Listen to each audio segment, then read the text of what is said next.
Hello and welcome to Middlesex Moments, coming to you from Middlesex Community College in Middletown. I'm Steve Minkler, the college CEO, and today I'm joined by Dr. Samantha Plourd, who is our Director of Enrollment Management here at Middlesex Community College. Thanks for joining me today, Sam. Thanks for having me. Excited to be here. So enrollment management, for maybe some of our listeners, I'm not sure they may know what that entails. What kinds of departments do you oversee here at the college? So enrollment management, as my old mentor used to say, encompasses everything from parking lot to graduation. So a student comes in the door their very first time, parking lot, they fill out their application. So we oversee admissions. Then we oversee the registration process, which is any documents that they may have or registering for classes, and then financial aid. Okay. And you've been at this game for about 10 or 11 years now, right? Working at several different institutions. So tell us a little bit about your career trajectory going back to the beginning of your time in admissions, I think, at post-university? Sure. So I actually worked as a student worker when I was at Quinnipiac University. I was a student worker for all 4 years in their admissions office. So I was one of the very few people that upon graduation that actually searched for an admissions job. I thought what they did was pretty cool. So I first didn't really get into admissions right away. It took me about a year after graduation to finally land an admissions job. Started at post-university and then got married, and we wanted to get away, so we moved down to Pennsylvania, and I got a job just outside of Philadelphia at a small liberal arts college down there, which was a 4-year institution. And it was actually down there I was the transfer counselor, and I worked with a very large population of community college students, and it was there that I knew I wanted to work at a community college.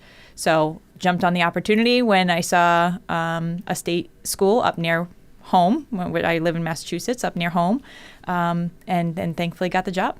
Mm-hmm. So when you were an undergraduate in college, did you major in student services, or how did you get into this? Nope. I majored in legal studies and English.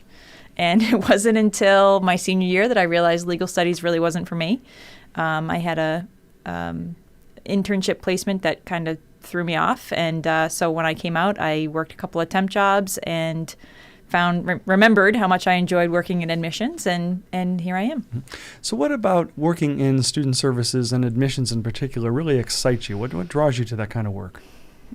I'd love to say I do love working with the students, but I can't say that that's my number one thing. I love working with the students. I love helping them piece things together, but I love watching the numbers. I love seeing how you do one thing and it affects something else. Sending out this email, what is the click rate here? What is the enrollment process that happens from this piece of marketing or email or communication that goes out to the end result? And I love watching that sort of give and take throughout the year. Mm-hmm.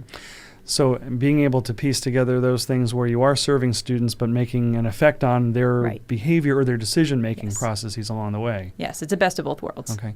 So, what sort of strategies really stand out to you? I mean, is there, maybe one thing that you can think of in your time doing this work that made a huge impact? Communication. I have a master's degree in publishing with a focus on editorial and writing. And when I first came into the community college gig, they essentially had me write an entire communication plan, and that's when we sort of saw our numbers kind of change trajectory. I think communicating with students and communicating the way they want to be communicated with is so important. So whether that's through text messages or sending them a meme or a reminder email or just a friendly, hey, I'm here, how can I help you, can make all the difference in the world to the student. Okay, great. Well, since you know about communication, you know that in radio we have to pay our bills. So it is time for a short break. And when I return, more with Dr. Samantha Plourd, who is the Director of Enrollment Management at Middlesex Community College. You're listening to Middlesex Moments, coming to you here on WLAS WMRD.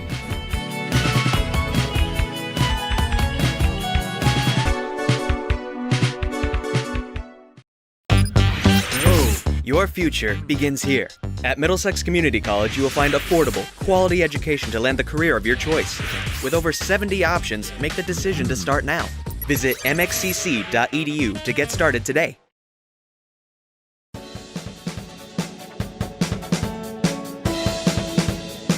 Welcome back to Middlesex Moments, coming to you from Middlesex Community College.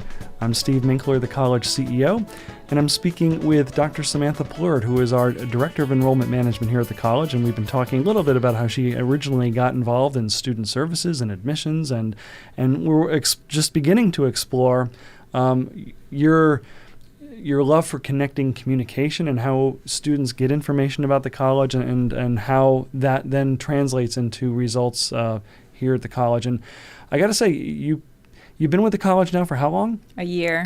So you picked like the perfect year to get into this work at a college that has lived through a pandemic when we had to change everything we've done. We can talk about that a little bit too. Sure. But what are some of the things you've noticed in the past year in trying to reach students at a time when very few of them were coming to campus for a good part of that time? Some of it is a little bit of a gamble. In the past, we could sort of use whatever techniques we could to get, to show students the importance of education and why it is to come back, but or to start. But in this scenario, I understand why some students aren't starting, and I understand that there are some extra barriers that maybe they can't get through. So you have to be, or we had to be, strategic in how we approached the enrollment for students. So making sure that you're not promising too much, that was really big. Making sure that the courses, if they said that they really didn't feel comfortable going online, taking that as an okay, and okay, we'll see in a year kind of thing. So it was really strategic how we worked with these students, making sure that we weren't guaranteeing anything and just talking with the student at a level that they felt comfortable telling us what they felt comfortable with. One of the things that I think was your priority last summer of 2020, was ensuring that we had a very robust online presence while at the same time being available on campus to people who felt comfortable coming to campus. Did that strategy work? A little bit, yeah.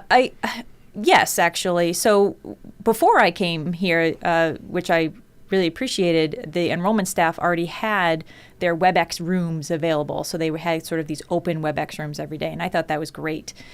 In addition to that, we started adding the online registration events, and those have really taken off to the point where we're not going to stop doing those as we go forward. So students are realizing in this pandemic world that companies and businesses had to change.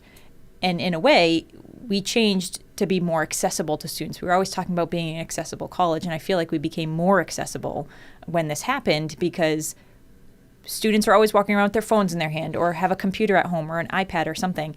They can jump on and meet with an advisor at the time that they need to, not having to drive to campus, not having to come see us or go from the advising office, have a hold on their account, then go down the hallway to financial aid to check with whatever their hold is there to make sure they have the immunization records in. Everything can be done in one spot. They can just sort of go from virtual room to virtual room and stay in the event and get registered at the end of it.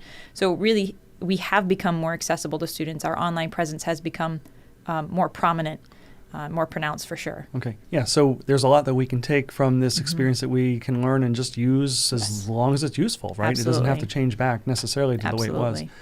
So we talked about accessibility to the college, and that is, like you just described, being present online or in person. But community colleges, I think I might agree with you. Why you have a passion for community colleges, as do I, is that they are accessible to everyone, right? You have a high school diploma, you come here. But one of the initial barriers that the Connecticut community colleges have had is testing into English and math, and trying to assess what the right course is for English and math. So two things about that. One is we kind of has changed some of our rules thanks to the pandemic, but this is actually a topic that you studied as part of your doctoral program, which led you to have those credentials after your name. So talk a little bit about accessibility, but as that's tempered by making sure students are in the right classes that will get them on the road to success. Sure. So community college students tend to come with additional barriers. I use tend to as best as I can, but a lot of our students come with they have more than one job. They have a job, they have two jobs, they have three jobs. They have no transportation, they have childcare, they have elder care. So they're coming in already with barriers that many of the traditional four-year students don't have. They don't necessarily have the ability to come to college and just focus on college. They have outside things they want to focus on. So one of the things I noticed when I was at my past life in one of my previous community colleges I worked at was these students were coming in. We were getting 50% of our students in August. A lot of them we had to turn away because assessment testing, we had to turn it off. You have to have readers, you have to have graders, you have to have placement, people that have time to put them into the system. And so we were turning away many of our students at the end of August because we just couldn't place them. So in 2019, when I was during my program, I asked if we could do a pilot program to place students using multiple measures, which is the use of a high school GPA as a placement determinant. So looking at the cut scores, looking at the GPA, and determining based on that if they place in English 101, English 95 or 93, 96, and so on and so forth.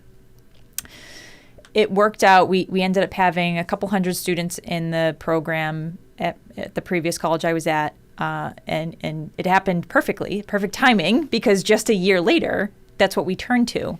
So we had this data to go off of, and by using this placement, by using high school GPA as placement, rather than SAT scores or having them come in to do the assessment test, it removes an entire barrier, a huge barrier, that they no longer have to jump or hurdle or whatever it may be to be placed. They can be placed up until the day classes begin because you have 4 years of data that you can look at and determine the best place for that student to go. Now, of course, if a student says, you know what, I didn't really try in high school, I know that I belong higher than that, we can, of course, provide them the test that allows them to show us that they belong into English 101 or wherever it may be. But multiple measures is a big passion of mine. Trying to remove barriers for students is a huge passion of mine, and that's ultimately what led me to community colleges. So in your research or in some of your experience working at the colleges you've worked at, have you seen multiple measures result in students having a higher level of success in the courses they eventually take? So we see a lot more students place into English 101 based on that, and they have equal to or slightly better outcomes in those courses being placed in English 101. So during my study, I looked at, we had a challenge essay, a homegrown challenge essay, SAT placement, GPA placement, and AccuPlacer placement. And of course, AccuPlacer at the time had just transitioned over to a new format, or it was a new edition, essentially. So we had a couple of variables that we were looking at. And so in the end, when you look at the title, the efficacy of course placement determinants, or of multiple measures as a course placement determinant, multiple measures was the strongest predictor of success for placement students in English 101. Okay. Well, super.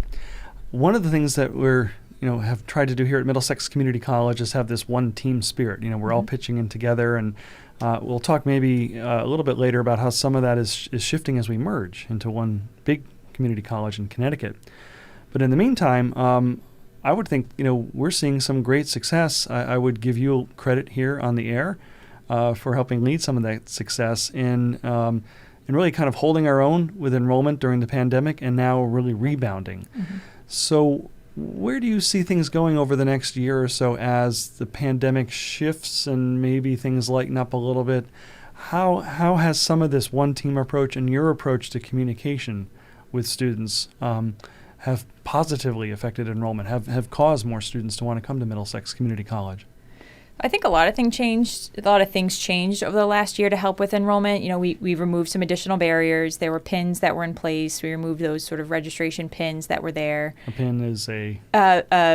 Students literally, if they were going to register for a course, it stopped them and it asked for a 6-digit number. Oh, okay. Personal identification number that was personalized to their account that they had to put in, and you could only get that through our native banner. So one of our team had to provide them with this PIN number. Another roadblock. It was another roadblock. And when we came, that I won't take credit for that. That was being lifted by System Office. System Office wanted to lift those pins, saying that they were barriers, which I agree that they were. It could be perceived as a barrier.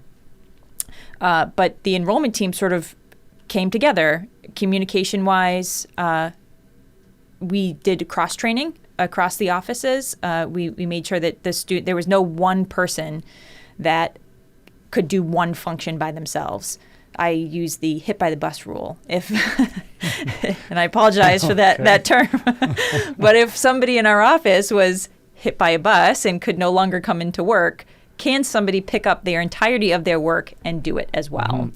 So when you're working in the enrollment office and you have to function as almost like a 3 office team, you have to make sure that the hit by the bus rule is in play, and that if something happens, somebody else can pick up the work. And it doesn't even have to be if something happens. If we get inundated with a bunch of transcripts, which happens, can more than one person tackle them at once? And the answer should be yes.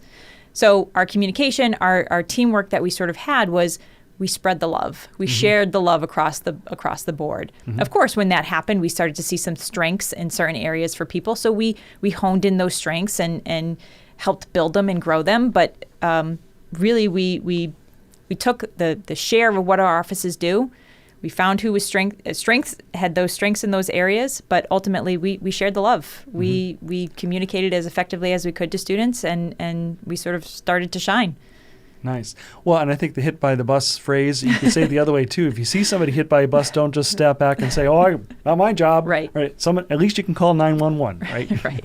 So, take some action when you see a student who looks like maybe they're a little bit lost. How can I help you? How can I get you to the right office?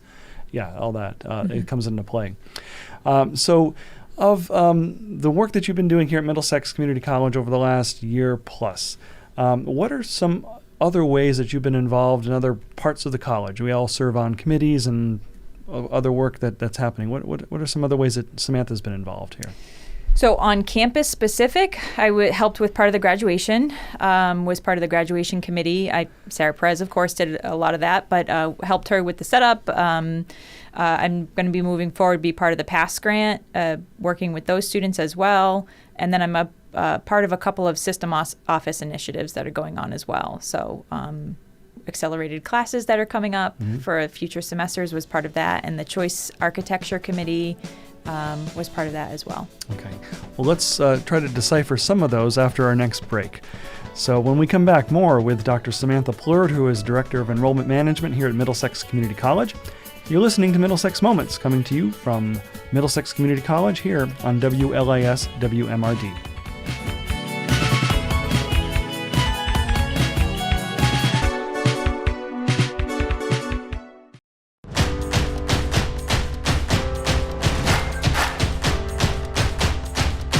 I really had no idea of what I wanted to do, so I worked a lot of minimum wage jobs. And finally, I was just like, I just need to go back to school because I wanted to get a business degree. And Middlesex Community College was super convenient. I got a lot out of Middlesex. I never thought I would have reached this far with my associate's degree. It allowed me to buy a house. I was able to get married. It was a dream.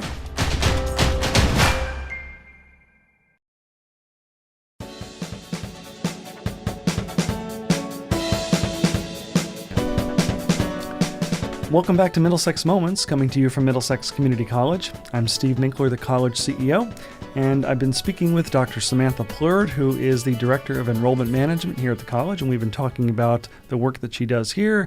We've talked about some of how her career trajectory was formed in student services over the last 10, 11 years and so forth. And I think, Samantha, let's look ahead a little bit. So Middlesex is one of 12 community colleges in Connecticut. And we are on pace to all be merged into a single community college as of July 2023. So we will become the Middlesex campus of one college.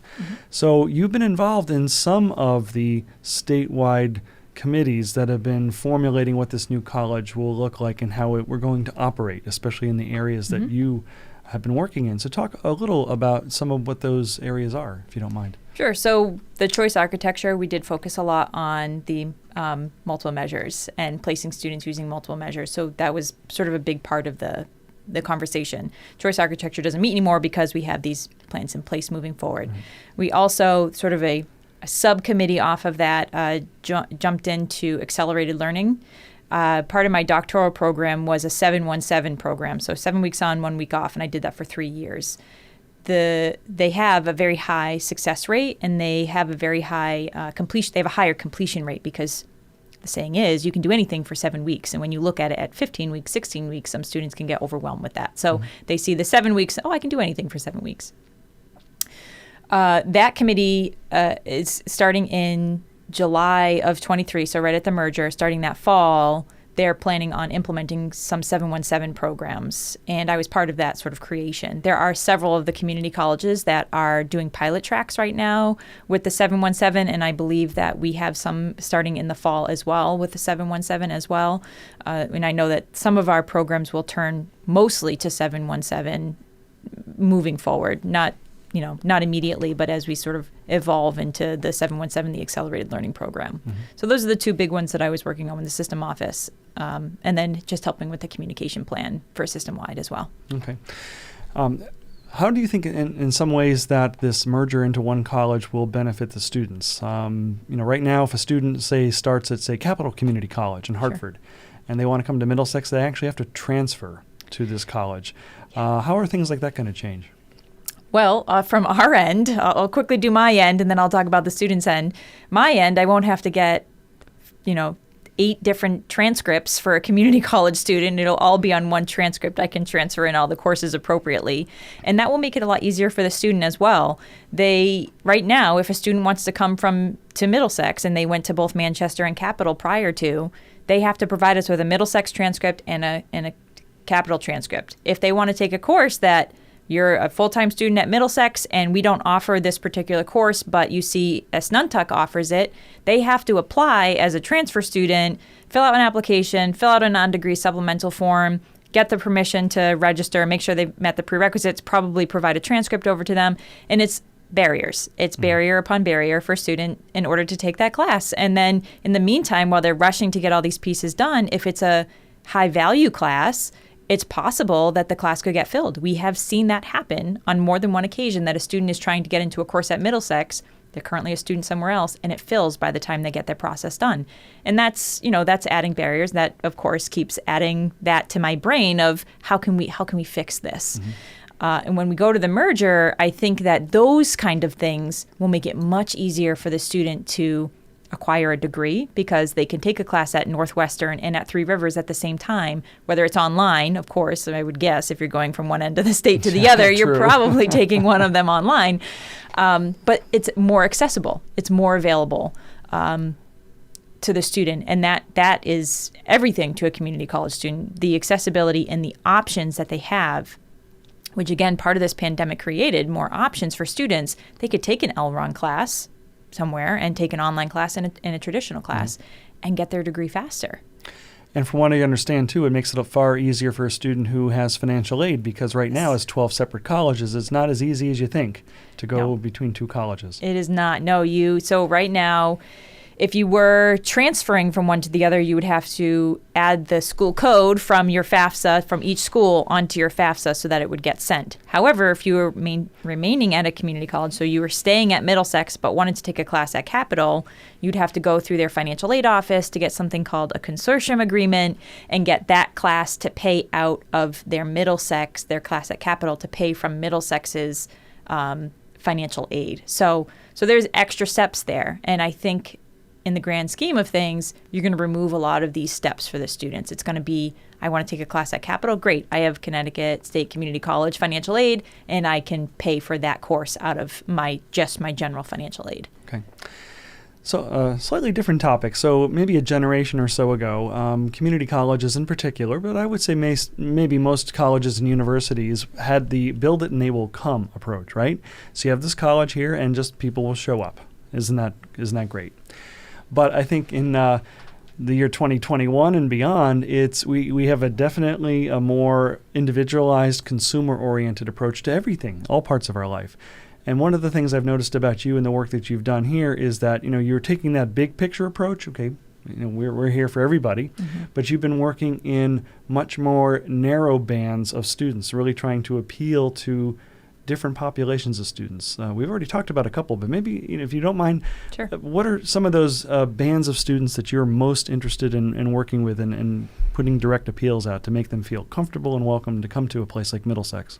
So before I answer that, I want, even when I was in high school, there was this stigma that was around community colleges. And I feel like ever since I got into working at a college, not even a community college, I've been working and I know I'm one person, but I really hope to started that stigma down, even if it's just with one person at a time. Community college is not just for those that failed out. It is no longer just for those who couldn't get into anywhere else. It's literally the college for anyone. We get valedictorians. We get people who just want to save money. We get people who come for a semester and transfer on, people who don't know what they want to do, or personal enrichment. We get everybody from A to Z. It can be anybody.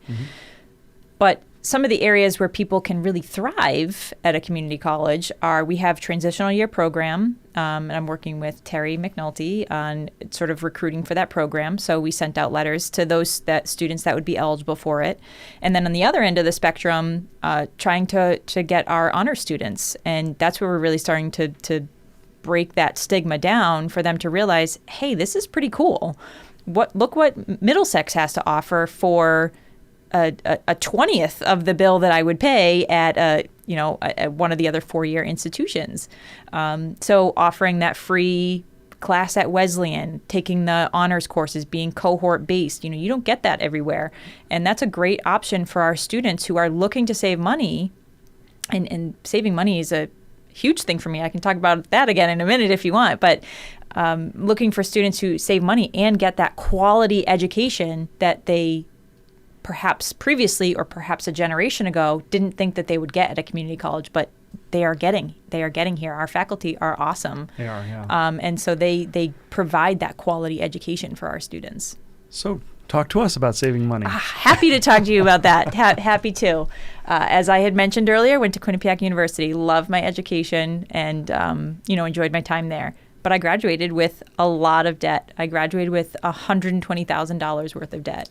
Wow.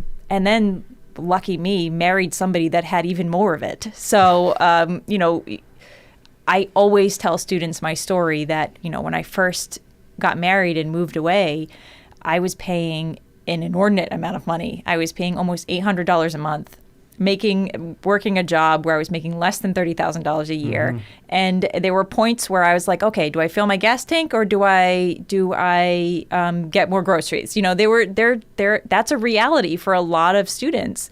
My family couldn't. I have 5 kids in my family. My parents couldn't pay for it, nor would I have expected them to.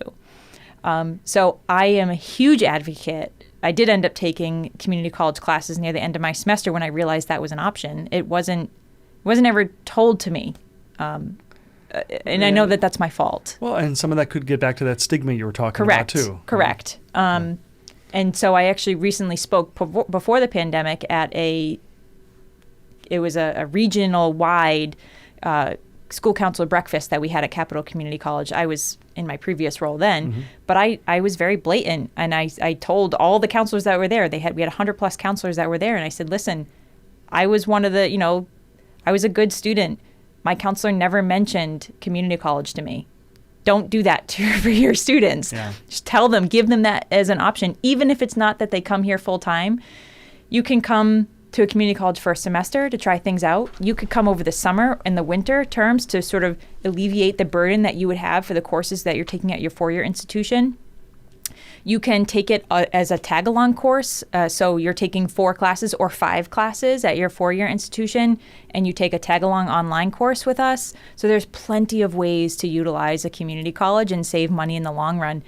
I mean, $120,000 is no small huge amount of money. So I'm very open and honest with students when I tell my story as far and wide as I can, because it shapes who you are as a person. Yeah, absolutely. Yeah. And, here at Middlesex and the other community colleges, we have some great programs like PACT, which is a free college program for full-time students, first-time students. And in fact, with some federal relief money, we just relieved the outstanding balances of all of our students going back to summer of 2019. Yeah. Yep. So, we really are thinking of those students and ways to take down yet another barrier to success. So, we could probably talk all day, and our time is rapidly running out, but I have one very important question for you. So we are here in Middletown, Connecticut, which is about halfway between New York City and Boston. Red Sox or Yankees? Oh, huge Red Sox fan. I live in Massachusetts. Now, I'm not a Patriots fan, I'll tell you that, but I'm a huge Red Sox fan. Okay. Well, so we have that settled, ladies and gentlemen.